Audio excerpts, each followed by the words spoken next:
Well, welcome to today's webinar titled Best Practices in Healthcare Fundraising, with the subplot of how to use data from both advancement and patient systems to make better decisions and improve day-to-day operations.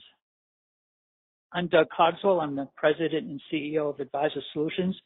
We're a firm that does a ton of work in fundraising analytics across healthcare, higher ed, and not-for-profit. I'm here with Valerie Anastasio from Boston Children's Hospital. Hi, Valerie. Hi everyone. Yeah, Valerie's got a pretty extensive background. She worked at Harvard University in development for a while, then the Boston Museum of Fine Arts, was a senior consultant with the Helen Brown Group, then worked at the Broad Institute, which is a genomics research facility in Boston, and has been at leading the prospect development side of Boston Children's Hospital for the last several years. From Riley Children's, we have Sam Lane and Kathy Spieth. Hey, Sam and Kathy. Hi, Doug. Hi, everyone. Hello. So Sam had been on the annual fund team, and in 2017, she moved over to DevOps as a key prospect analyst, and will tell their story. And Kathy has been on the APRA and on the board of the Indiana chapter of APRA since 2015.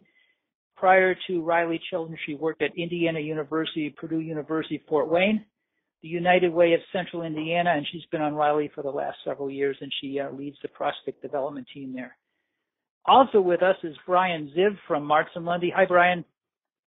Hello, everyone. Brian's got quite a background as well. He started his dev career at Boston University. He's worked at Mass General in healthcare for 4 or 5 years, and then moved over to MIT, and has been on the analytics and consulting team at Marks & Lundy for the last couple of years.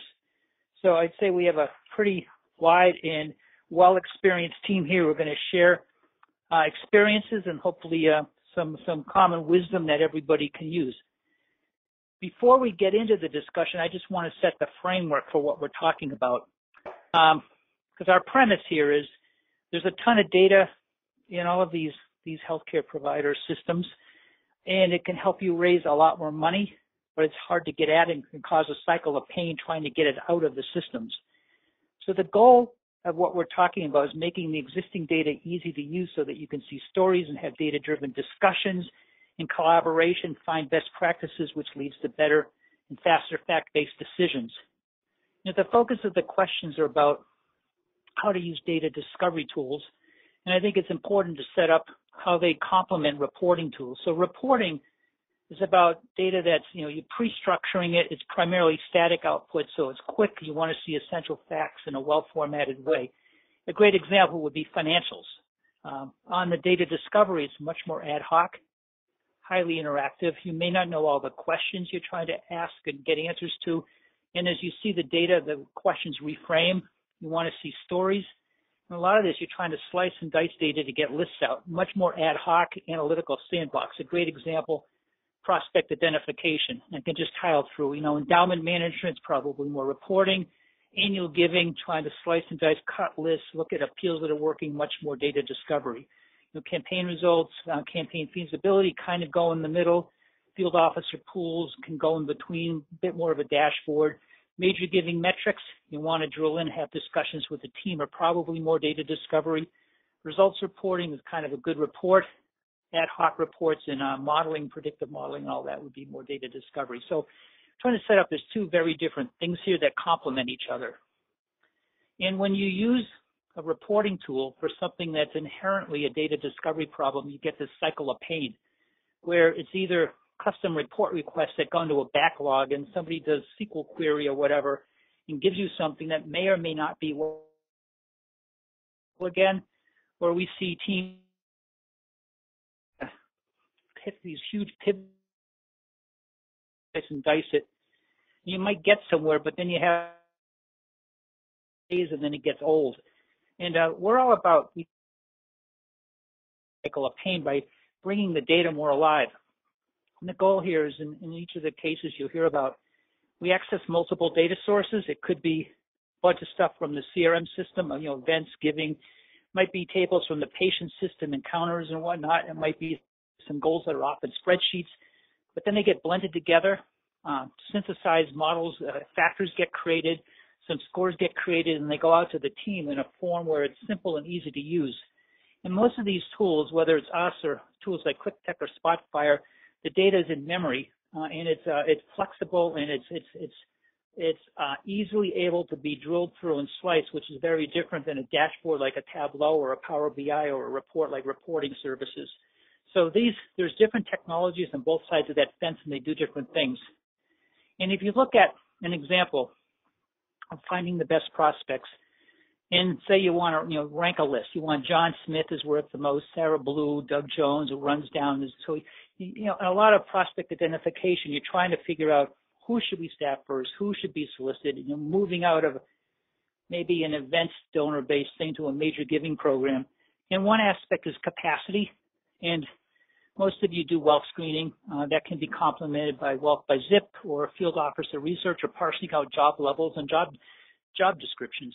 You can get a lot of insight into who might have more capacity, but that's part of it. The other part is attachment. Are the people on committees? Have they come to events? Have they given consistency? Are they clicking on your newsletter? What are they doing with social media? So this is other sets of data that in one of these discovery tools can be factored, synthesized, modeled. So you can say, hey, I've got somebody with $1 million capacity who's highly engaged, maybe a 0.3 score, a $300,000 expectation. Pretty good. I've got somebody with $1 million capacity, hasn't done any of this thing, a very low, maybe a 0.02 score, a $20,000 gift potential, because these two go together. Then there's other data you can infer out on interest by what they're clicking on in newsletters or events they come to. There's a variety of ways of figuring that out. And when you figure it out, it gives you a sense of how to solicit what area. And then in healthcare, there's another set of data that some of our clients work with, some don't. So the idea of using the patient data is not all experiences are the same and don't create the same kind of connection. For example, if somebody comes in with a bloody nose to the emergency room and leaves, that's not going to cause a lot of connection. But if a dad brings his son in from out of the region and his son is cured of some rare cancer disease, it probably causes a lot of connection. So what you want to do is use, capacity along with your engagement on the fundraising activities, along with what happened in the hospital to score and identify the best prospects for giving.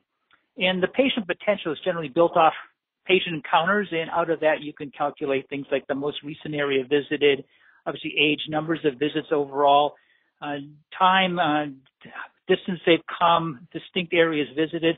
All of those kinds of things are proxies for whether there's a high, connection, maybe a medium high, medium or low. And that goes into these scoring algorithms that can let you rank the prospects.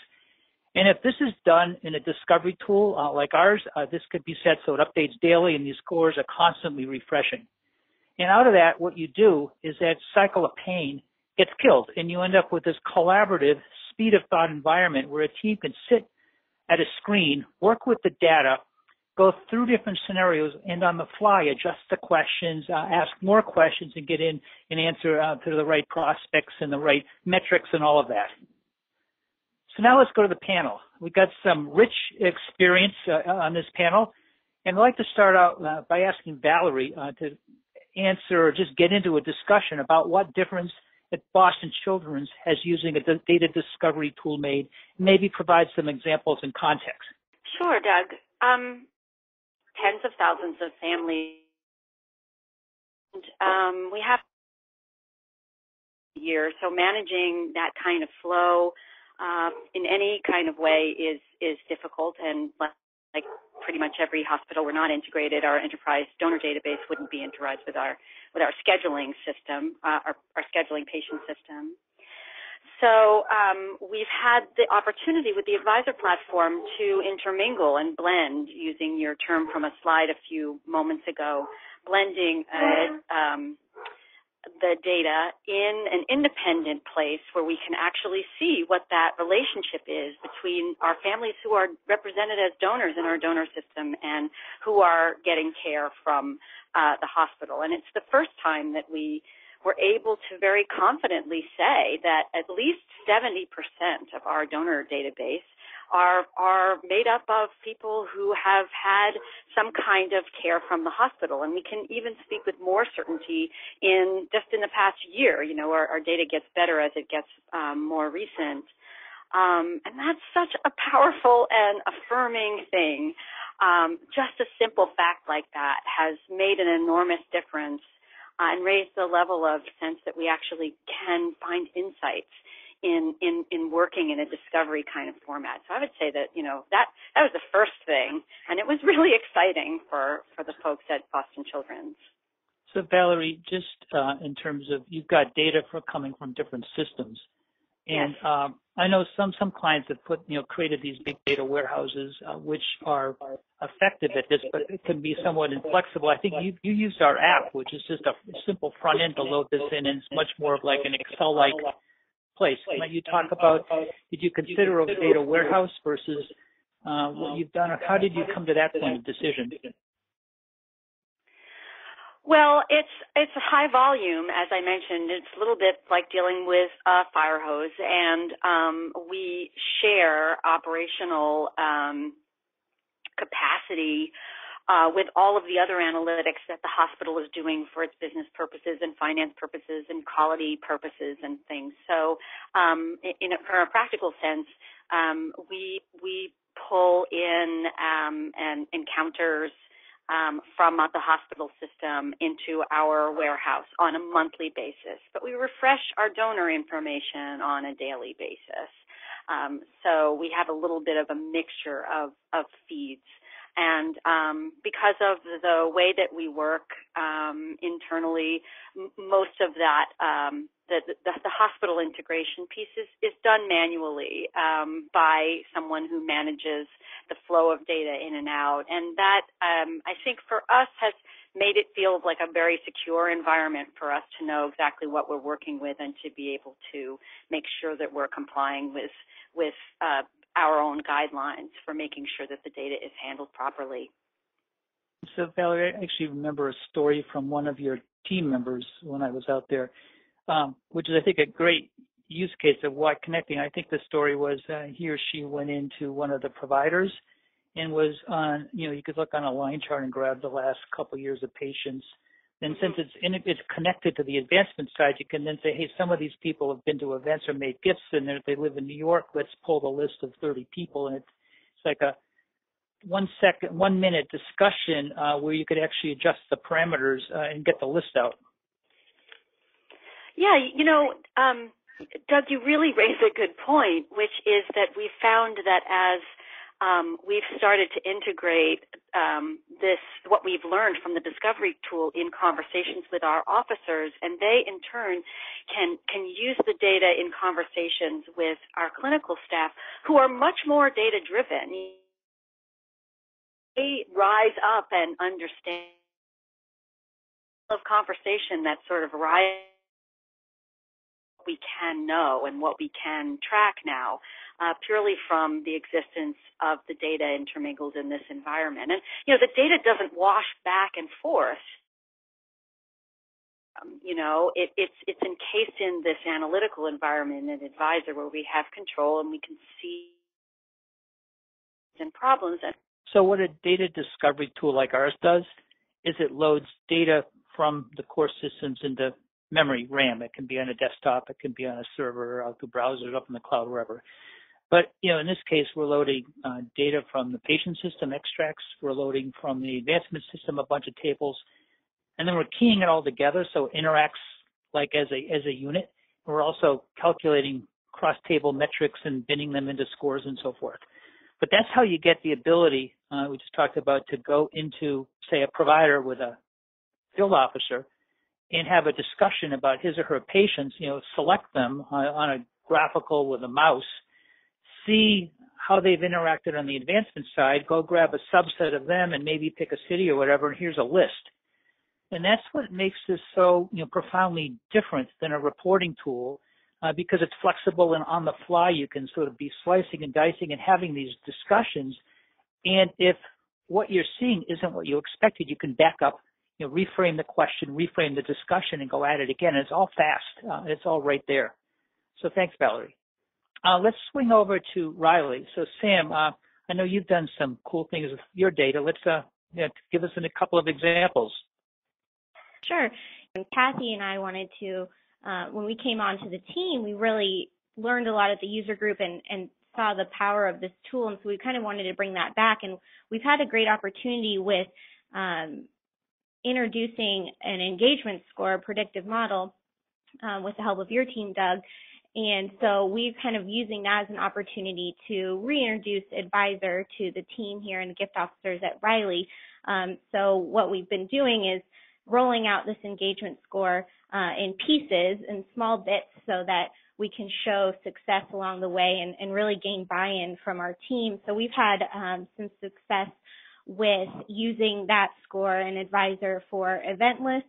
We've also seen a great success in a recent direct mail piece using Advisor and the engagement score, using Advisor to pull that list. So I think we've seen a lot of success in introducing that engagement score model. If for nothing else, some confidence from our gift officers are really excited to see, this extra point outside of just the capacity rating or just giving history to feel like we are pulling the best people to put in their portfolios. And obviously, before the discovery tool, somebody could have gone and queried the database to see how many events has somebody been to and how many gifts have they made. You can get all the data out, but correct me if I'm wrong, but you've got this thing binned into like owners and highly engaged. You've got into some named bins, so it deals with all the complexity and names it something that's quite user-friendly.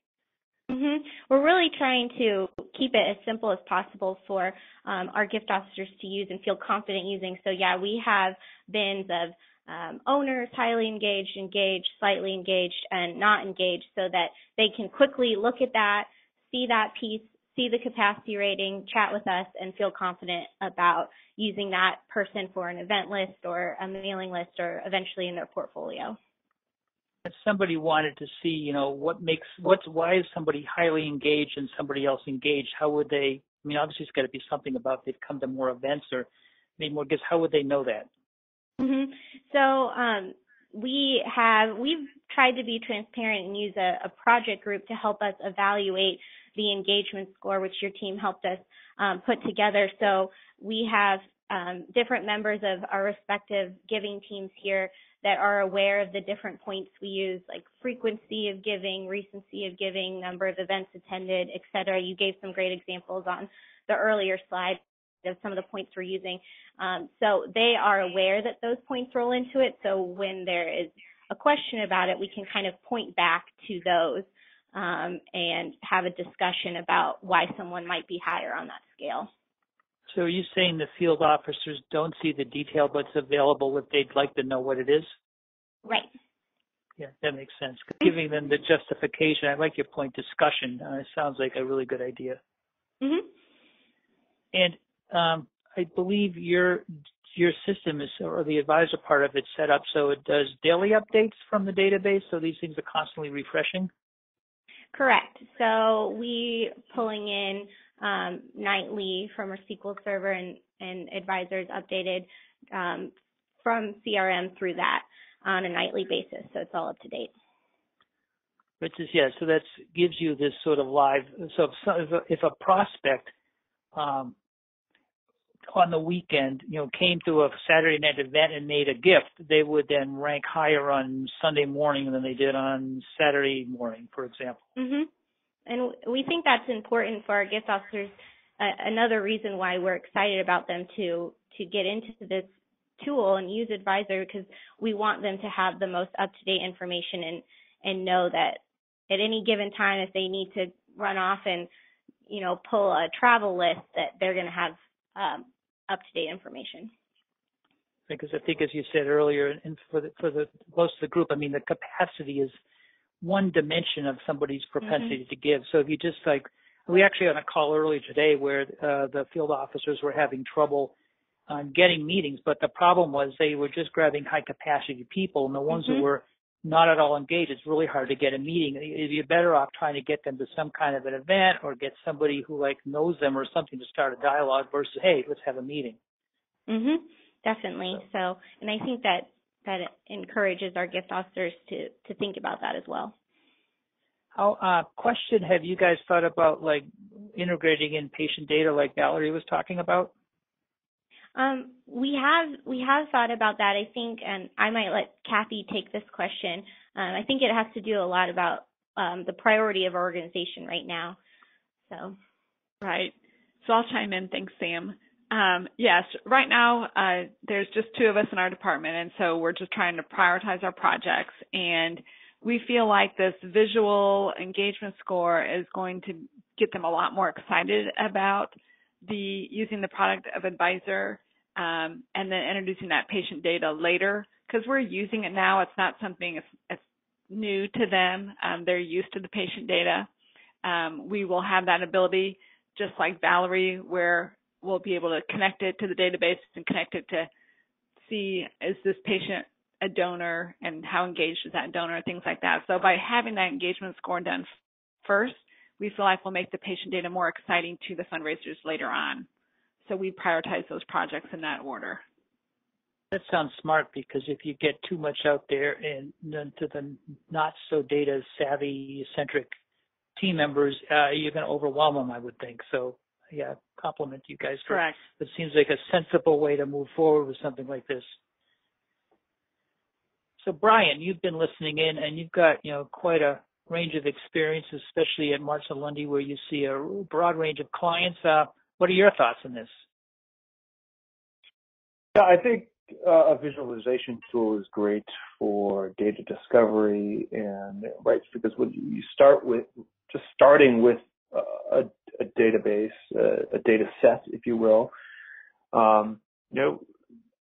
sure that there might be a business question to answer, but as a data analyst, you might be just doing some proactive research, or looking to explore the data to see what the data tells. Sam was discussing this engagement score, right? So a lot of some of the work I've helped our clients with is hospitals that have a very good events-driven fundraising program, but don't have a mature major gifts office yet.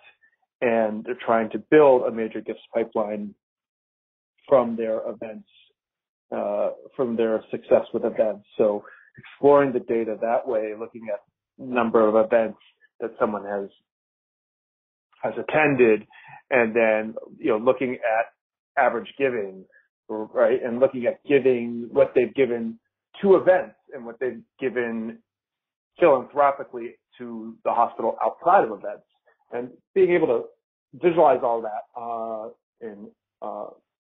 is helpful in identifying key indicators that I might want to use to build an engagement score that's like an event engagement score that's combined with a traditional RFM model to build a major gifts pipeline. How often, we've run into this too, or seen this, where the healthcare world, a lot of players seem to be moving from an events-based donation model to now, how do we move to a major giving model? Is that something you see quite often? I've seen it with a couple of our clients,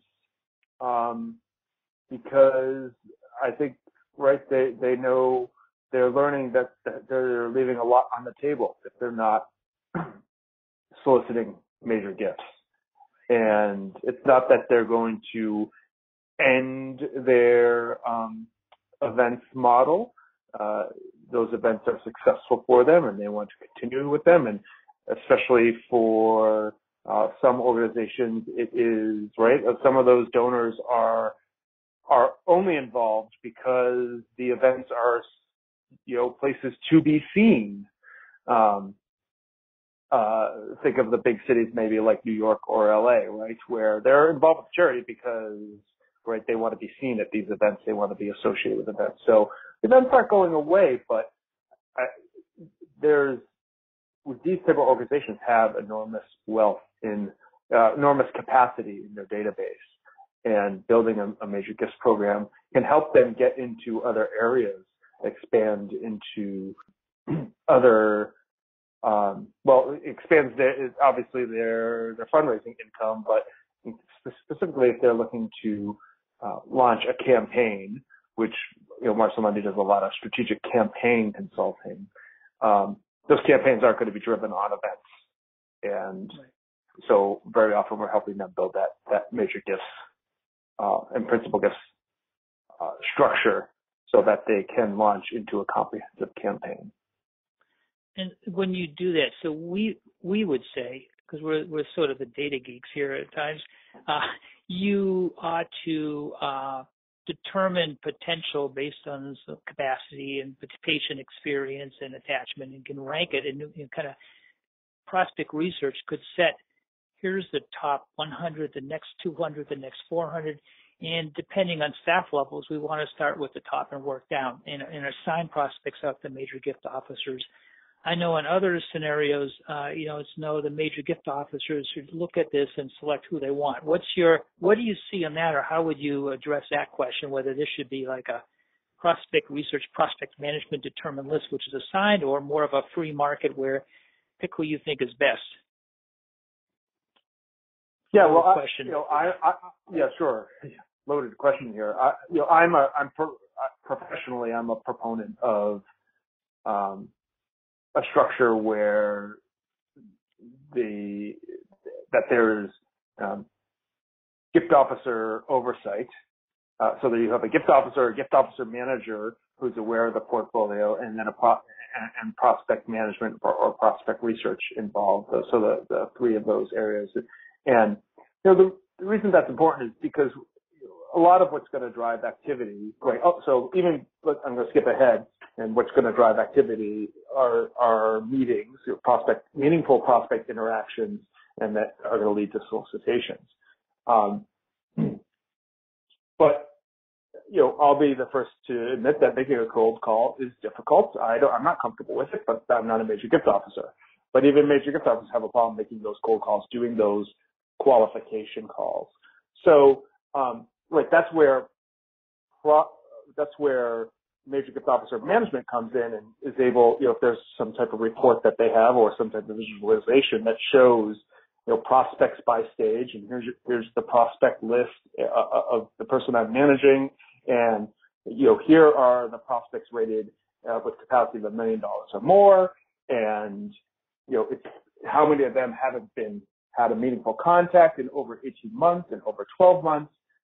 These prospects, why are they languishing in a portfolio? I've got other major gift officers who could be contacting those prospects. So without that oversight, right, I think the system suffers. And so the long answer to your question is I'm not a big fan of the free market system.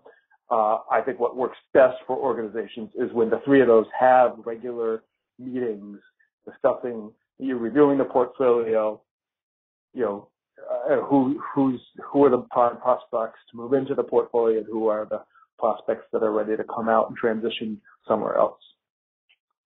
Yeah, and so, great. Thank you. I'm going to actually pull Valerie back in on this because I know your team has done this kind of a model where you kind of research, and we've been working to establish a set of metrics that sound a lot like what Brian was talking about. In a year, what percentage of the pool have been contacted, and working on movement through stages and stage balancing and yields and all of that.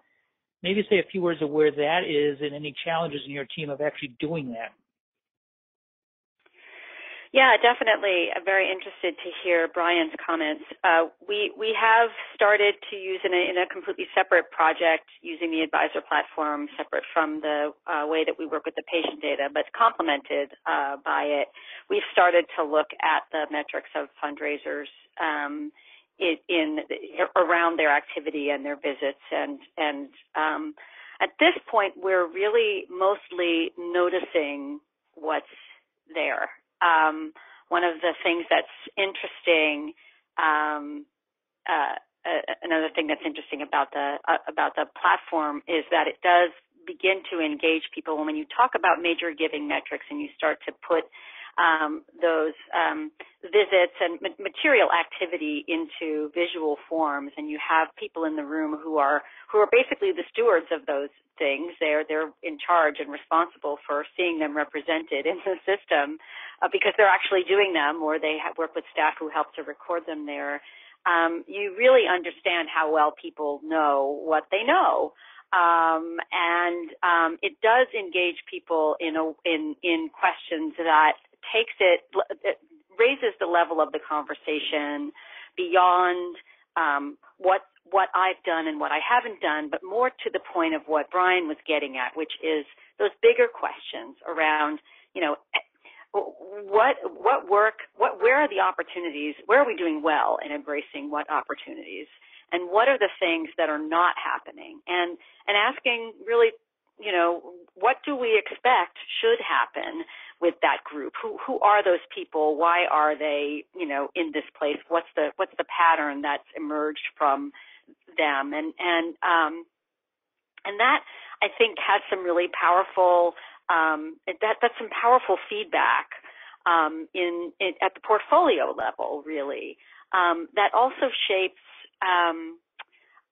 the general philosophy of what's appropriate in terms of productivity for the staff and efficacy, efficiency.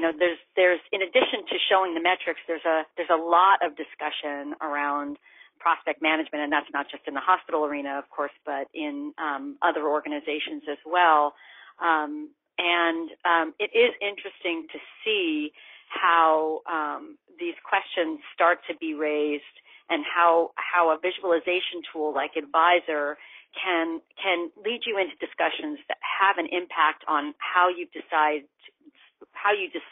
to manage your prospects, and what the expectation should be, and where the benchmarks are, and that in exchange, as a result of moving to those new data points and those new value points, will have an impact on what you then see visualized in the future. So there's this iterative piece that starts to happen. And I think at this point for children's, we're really just at the first stage where we're starting to visualize things. And I'm quite sure that in the next 6 months, what we're seeing happening here is going to have an effect on how we decide to manage those portfolios. And that in turn is going to bring us more feedback eventually through the analytical, the visualization tool. So it's pretty exciting, but we're really just at the beginning of it. I'm actually going to flip down to this question, what challenges have you run into? Because, Valerie, you're sort of pushing into, I think one of our key tenets is if you get data in a form where it tells stories and starts highlighting best practices, you said starts discussions going, it then begs process changes and different ways of dealing with things. And we've seen situations where there's a resistance to having open, vulnerable discussions. We've had other situations where the leadership is really on board, and we have these like different graphs obviously, but like a chart of prospect pool penetration. So some people are in a 12-month period and reaching 80% of the pool. Other people are reaching 60%. Some might be 40%. And the question becomes, what's the difference? And if the discussion doesn't happen, that thing can seem to be maybe a penalty. I've only reached 40%. There's something that's bad. Maybe it's not bad. Maybe these prospects are too early stage, or maybe there's a set of situations where my skill set's better at closing the later stage opportunities versus doing the cold calling. And the data at least calls out a difference, which when we've seen the teams have the open discussion, and we've had it at the point where the field officers then start talking to each other about, I'm at 40%, you're at 70%, what are you doing let's learn from each other. And maybe that's fine. I'm better at closing, you're better at cold calls, let's learn from each other. Might come in a little bit more on that, because I think one of the things we've been a lot about data discovery, which is our software, but the important part then becomes what teams do with it. And I think you were just getting at that. So it's a question back to you, Valerie, just to build on that a little bit. Yeah, I think we're we're in that beginning stage where people are aware that the tool exists, and we're starting to look at it at a very high level, at the executive level, and considering what that impact is, and these it will drive, I think, further conversations, simply because it brings what everybody knows into it sort of spins it up on its head a little bit, and it makes you look at things in kind of a fresh and unusual way. And yet you have, at least from the executive level, they have some intimate understanding of the underlying data. So going back to Sam's point about transparency, as long as she can explain what that engagement score is composed of, people can interpret it. Well, on the major gift track, people don't even need to go that far. They know, but the knowledge that they have of what they see is tacit. It's in their heads. It's just that they've never had a chance to fully experience it in a visual tool where there's data. So sometimes the biggest challenge is getting them into the environment and making them not feel intimidated about it. Because once they're in the environment, they suddenly recognize their work. They see it, and they also see what isn't represented, and that's something that I find really deeply interesting, because so much of the good work that they do isn't represented well enough for us to really start to make those kinds of decisions. And it's not because they're not working really hard and producing results, because they are, and they do every year. So we're just at the beginning of those kinds of conversations. I hope that answered your question. No, you did. I thought that was really good. And I'm actually going to show an example here of something that I think sort of draws this out. So here I have what's called a spine plot. And this is a team. So this is Don Vastilius. He's got 100 prospects in his pool. And the coloring shows that the blue is these people is like 10% of his pool have an active solicitation and have been visited in the last 12 months. The light blue, they have an active solicitation but haven't been visited. It looks like a couple percent of his pool. This green, they've been visited but have no solicitation. And this fuchsia color, whatever it is they've been contacted in the last 12 months. That would mean there was a phone conversation or email with some communication back and forth. And if you put this up, there's a variety of situations. You've got a group at the top. This group up here is reaching 90% plus of their pool in a year. There's a group down here, Tally Goldman's reaching 89 out of 130, or only 70%. Her pool is a little bit bigger, but she's only getting 89 of them. And here's Reed Benedict. So to add on to Valerie's point, something like this starts drawing out discussions. And one question would be, all this gray would be prospects that somebody determined were meaningful because they were assigned, but nobody's connected with them in a year. So we'd want to have discussions about who they are, why are we having trouble reaching them, what's going on. You also see up here the blue. Looks like, Amanda has pretty active. If the blue is the best level where you've got active solicitations and visits, she's got a lot of them, and so forth and so on. This starts driving discussions, because there's a lot of what ifs, I wonder questions come out of something like this. And with the ability to, if I wanted to go in on Tally Goldman, I can click Tally here, and just so I selected Tally, and I want to grab the one she hasn't visited, which is this group here. I can then go over here, and here's the list of the 41 prospects with some stats about them that she hasn't visited, and I might want to look at their giving history. If they've been giving, the 41 prospects, they're all presumably rated pretty well, but they've been given at a pretty consistent level, not a lot of uptick. I can go through and sort of pull that and go through more detail on this, but that's the idea of. I think there are several comments about putting this visual and getting it in front of people so that they can quickly understand differences in the pool. And we like these I wonder questions, these discussion questions. And we've had clients where, maybe Tally is reaching only 70% of her pool, but she has a conversation with Nancy who's reaching 93% of her pool, and they figure out what's different. Or maybe but Tally's closing more, has a higher yield level. That'd be another page on here. So there's discussions start happening. And I want to go back to Sam for a minute, because I know you guys talked about getting some of this stuff out to the team, and I assume there's some implementation issues and challenges going on there. How would you add into this? Mm-hmm.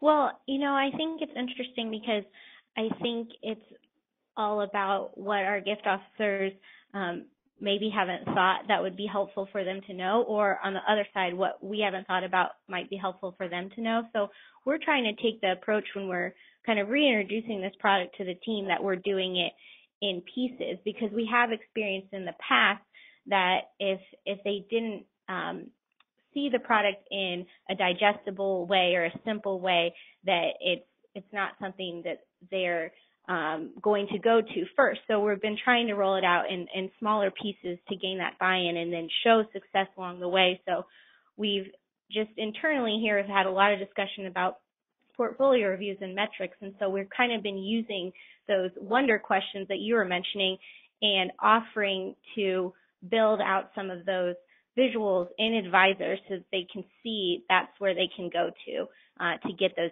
answers and improve or ask additional questions. So we're really trying to do it in small pieces so that they can see success along the way. But it definitely is can be a challenge sometimes. But I think it's a exciting approach for us. Brian, you kind of started into this sequence on like what do teams do with this, and how, especially if the central team of the researchers are determining the best prospects, then how do you manage the cultivation and make sure it's the team's actually doing it effectively? What's your perspective on this whole discussion of you need some data, but then you need a process, you need the right I wonder questions kind of going on? Well, I'm not sure if this is going to answer your question, but I think in a utopia, that the gift officers are filing contact reports, and then someone from the prospect management team is actually reviewing those contact reports to make sure that they're legitimate contacts. And that's a lot of work, but you could think if you have a gift officer that keeps visiting the same people over and over again, and again leaving their prospect pool short, or says that they had a meaningful contact with someone when all they did was rub shoulders at an event.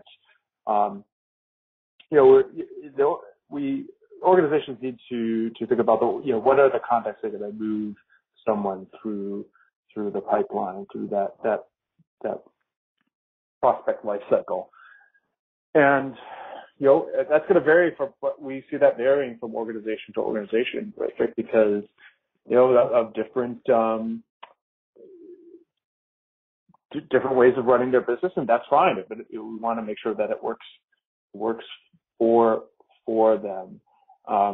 But you can't measure anything unless unless you're keeping it somewhere in your system, and you would be surprised. I'm sure there's a lot of mature organizations on this phone call, but we work with a lot of clients who just aren't there yet with regards to, right? Well, all my experience, as you said, with Boston University, Mass General, and MIT, right? I was surprised to find so many organizations not documenting proposals, not documenting stages and prospects. So if you're already doing that, you're already a step ahead of the game, right? It's what's going to take you to the next level to maximize the efficiency of your gift officers, while not forgetting that it's not a strict data game, right? There is an art to fundraising that the gift officers have a talent for, and as data analysts, we need to respect that talent and let them do the work because whether as data analysts we like it or not, no one's going to kick a great fundraising curve just because they're not documenting things in the database. Brian, this is Valerie. I would agree with that. I would agree with that wholeheartedly. And when I think about the challenges, I think that that's true, and I think especially with the frontline officers, respect is a great word. We absolutely have to respect the fact that they are literally on the key member of the critical path for this kind of revenue. And our revenue goals are ambitious, and they don't get any less ambitious, right, for none of us.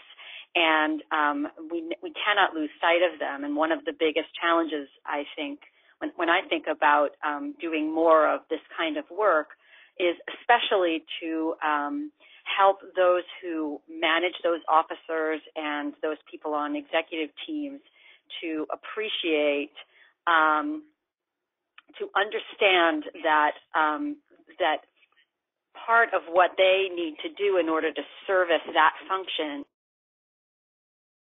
is to step back and take the time to evaluate and explore what the data and what the researchers and what the analysts can tell them using these kinds of analytical tools. Because it's through that exploration that they can really powerfully direct or affirm or somehow tweak what is happening on the front lines. It gives them a tool that and that informs them in a way that they haven't been able to be informed before.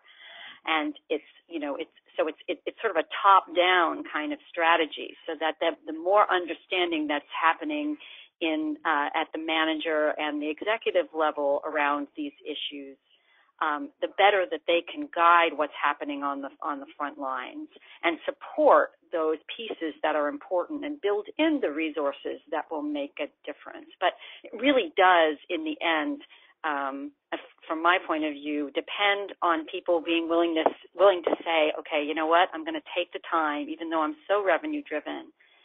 As a leader, I'm going to take the time to understand and appreciate and delve into this world, and to give myself and my analytical teams the room and the space and the resources to really ask these kinds of questions. Because I agree with you, Brian, those are the things that move organizations. That's how they level up. That's how they level up. So it's cool to be in an environment where more of these tools make that kind of level up possible. Yeah, we've done some research on how do the tools become effective, and just to build on what Brian and Valerie said, typically, especially in major giving, support from the top is really important. Having the second would be having the data and the metrics be non-threatening. Like they should be. We see them as aids, coaching tips to draw out stories and best practices, not like something you shall meet this or you shall not meet it, but you want to get the cross-off between cold calling and moving prospects along and closing them at all that stuff should be a discussion.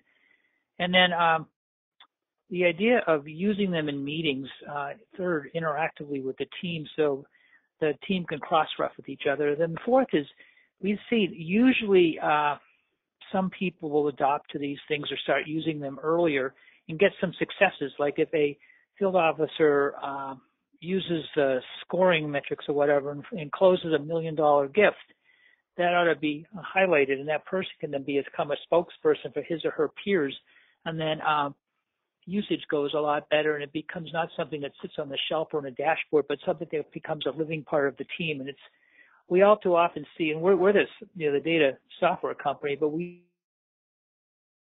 it's actually it should be a discussion generator. Is I think several people use the word discussion, or the I wonder questions. If it can pose those out, the whole thing gets more dynamic and better.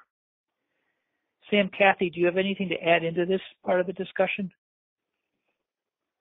Well, I think you hit on something that we are definitely trying to do, which is gain buy-in by showing success. So I think that that's something that we've seen that has worked so far. So that is definitely something we're continuing to try to do in small pieces and highlight those as a discussion point.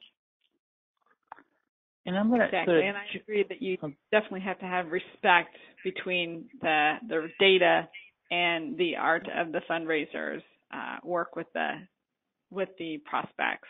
So, and we always try to recognize that here in our organization. I'm going to jump off, and there's some questions that have come in that I think can help continue the discussion. One I'm just going to throw out is, what are some of the key metrics that you feel are important for a major gift team?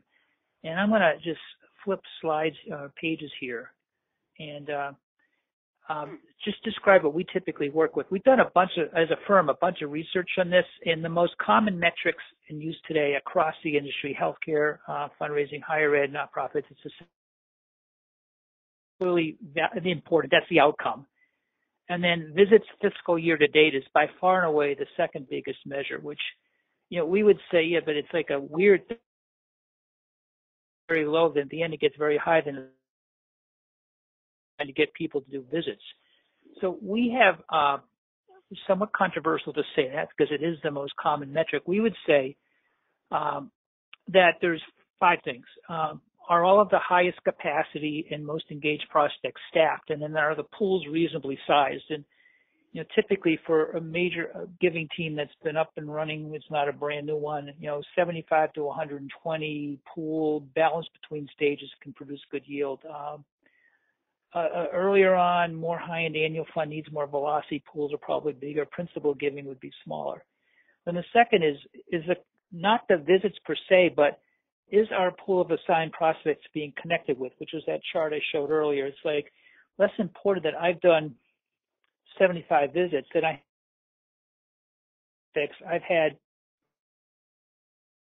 have been visited. I might not have provider. I got some of them is actually better than these. So that concept of connection fix across the stages at a reasonable balance. We have we're in 5 stages. There's a heavy skew of stage 1 and 2 in the prospects, which because people are working the later stages, which is great, but if you don't work the earlier stages, those ones won't progress. And at some point, the pipeline gets a little bit thin. And then solicitation levels, rarely measured. We're kind of on a campaign here. I know, Brian, you guys have done some of this work too. Our relative to capacity and attachment, $1 million capacity is highly engaged. I try to close a $20,000 gift. I'll probably get it, but I may have left, $250 on the table. When last am I getting the things I solicit closed? And so somebody asked the question, I'll even throw it out to the rest of the team, but you also have to watch these things in isolation, because if I'm measuring yield, my job is to get things closed, and I under ask, I'll get them all closed, and they'll actually move through the stages really quick, but I'm leaving a lot of money on the table. If I over ask, I'm probably going to slow down the movement and the close rate. I measure visits. I can do a lot of visits with a few people, but maybe my pool isn't getting covered. So there's a set of things here that we feel are kind of and I'll shut up, and maybe Brian, you can jump in because I know you do a bunch of work in this area, or your firm does. Yeah, particularly one of the things that we do, or that I do a lot of, is helping a client understand the overall capacity in their database, because they have all this wealth screening information. They don't know how to make sense of it all. And as part of that, we look at gift tables. And I remember actually working with one healthcare client, right, where historically they've been very much major gifts team of 25,000. And I'm thinking that they're going to have to hire tons of staff just to get up, just to meet, to achieve the kind of levels, the aspirational campaign levels, like goals that they wish to achieve. But one of the suggestions I make is, or if your major gift offers start, if they start just focusing solely on true major gifts, $100,000 and above, right? to avoid this syndrome where I know I can get 25,000 for this person, so that's what I'm going to ask for, because that's historically what we do here. Changing that yield makes a big difference and can really have an effect on the staffing you need to achieve your goals. So I think all 5 of those measures are important. It's important not to make them too many. I actually, when I was at Mass General, I was on the team that built a performance metrics program, and we spent many months, thinking about what the right metrics were going to be. So it's not an easy decision, but I think the 5 that you have there, you presented, Doug, are a good place to start. Yeah, and I like your point. We've seen situations where there's way too many and they just get lost, and we like keeping them at that strategic level so that you could have different versions of them, but those themes are kind of covered.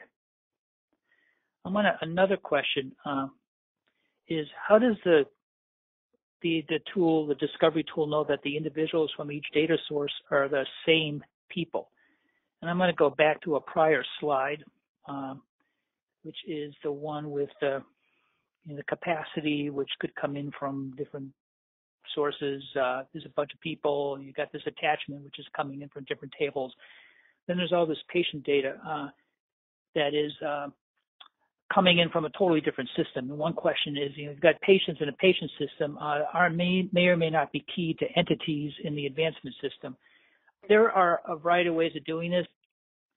In our app, since we have all the data from both the patient side and the advancement side, we can create synthetic keys in each table by taking some combination of maybe the last name, the major word and the street address, the postal code, for example, and usually that information is in both tables. And when we do this, we typically get an 80-85% match, which is pretty good. And that's in the routines we use when we load the tables. We'll recreate these keys each time, and then we'll use them to link the tables together.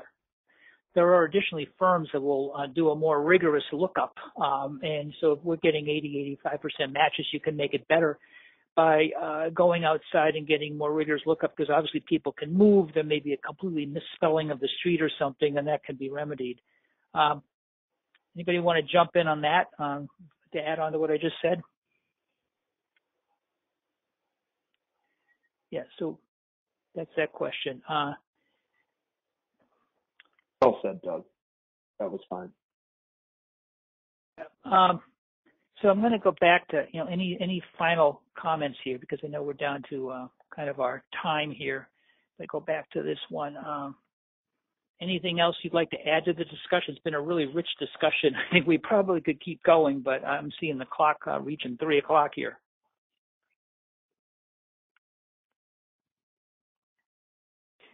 I would say that we're seeing some success. We're seeing some excitement.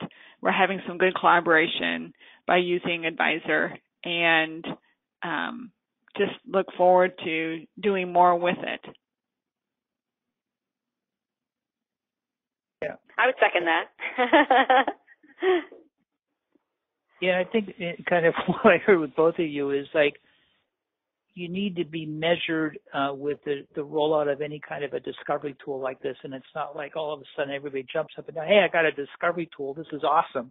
It's it's got to layer in. I liked Sam and Kathy, your description, and sort of some baby steps and get something that makes some sense, people are comfortable with. People start having discussions, then layer on more. We like the concept of not boiling an ocean and tackling finite problems, get wins, make sure people know about the wins because it made something better, and then go from there. How about you, Exactly. Brian? Any final thoughts on this? No, it's all important work that we're all doing or all thinking about doing. And, I wish everyone the most success in it. I'm glad to be part of the discussion. And it is kind of a new world because it's not, especially on the patient data side, it wasn't that long ago. It wasn't possible to really use that data, and now it is, and it opens all kinds of doors. The same thing with these metrics. I know, Brian, your team's been really helping to get a more strategic view of the metrics. We've been out there trying to get a more strategic view of some of these metrics. Get off all the the fiscal year to date visit stuff and get more strategic about what really matters if you're trying to find the right prospects and cultivate them. And there's probably things that we all would agree matter a lot more than how many visits somebody made in the last, 6 months of the fiscal year or something. So I think this, as the dialogue continues and there's more successes around these things, everybody improves, and we can use the stuff that we're all collecting in these kind of really informed ways. So some more questions. We will answer those offline. This has been recorded, and we'll get it up and posted within the week. And thank you all for joining us, especially our awesome panelists who quite a wide range of expertise here, and appreciate you guys jumping on this. So thanks, Valerie, Sam, Kathy, and Brian. You're welcome. You're very welcome. You're welcome. Well, you have a great rest of the day. Take care. Thank you. Bye-bye. Bye.